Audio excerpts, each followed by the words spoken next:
ভাই তাড়াতাড়ি করো। আমরা তাদের কাছে মূলত তারা এই মুহূর্তে কি কার্যক্রম করছেন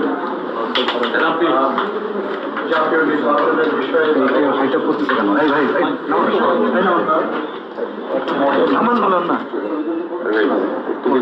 এবং আমরা তাদের কাছে জেনেছি যে তারা তাদের কমিশনের পক্ষ থেকে একটা কর্মসূচি তারা ঘোষণা করেছিলেন। সবাইকে কাজ করতে হবে। এবং এটা খালি তাদের বলা না, এটা হচ্ছে একটা বিধান অনুযায়ী প্রচলিত আইন অনুযায়ী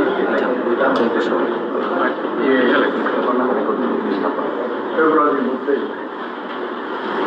জানুয়ারির 2 তারিখের মধ্যে একটা অটো আপডেট হওয়ার কথা এবং মার্চের 2 তারিখে এসে এটাকে চূড়ান্ত করার কথা এবং তারপরেও আরো কিছু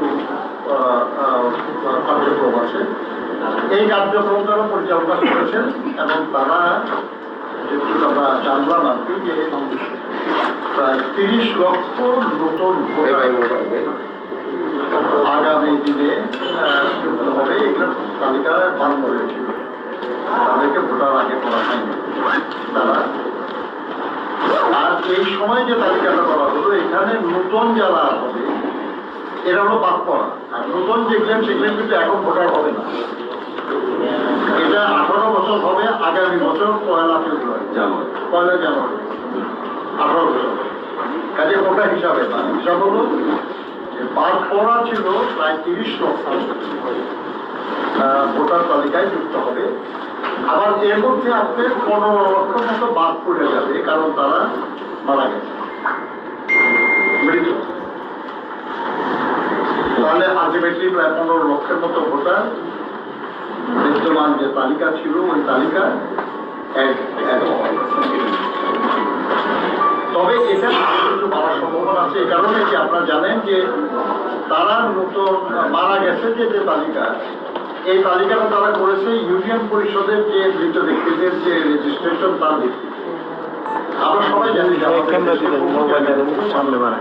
তারা মরার পরে ইউনিয়ন পরিষদের রেজিস্ট্রেশন করেন, অর্থাৎ ইউনিয়ন পরিষদের রেজিস্ট্রেশনে তাদের নাম নাই, কিন্তু আসলে মারা গেছে। এগুলো অনুসন্ধান করার কাজ করছে।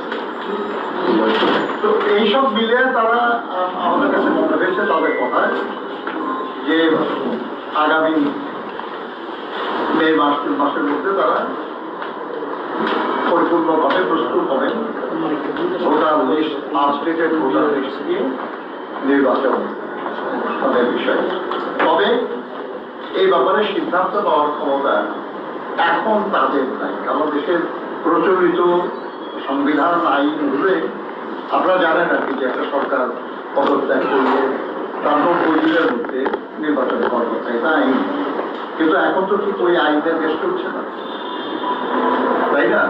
এই মুহূর্তে তাহলে পলিটিক্যাল কনসেনসাসের ভিত্তিতে সরকারের তরফ থেকে অনুরোধ করা হবে এবং তার ভিত্তিতে নির্বাচন নির্বাচন। তবে আমরা এতটুকু বুঝেছি আর কি যে যদি মে মাস, জুন মাসের মধ্যে লেটেস্ট যদি পূর্ণ, তাহলে প্রাসঙ্গিক আর কোনো প্রবলেম থাকবে সেটা দূর করে খুব দ্রুতই জাতীয় নির্বাচন অনুষ্ঠান। ধন্যবাদ।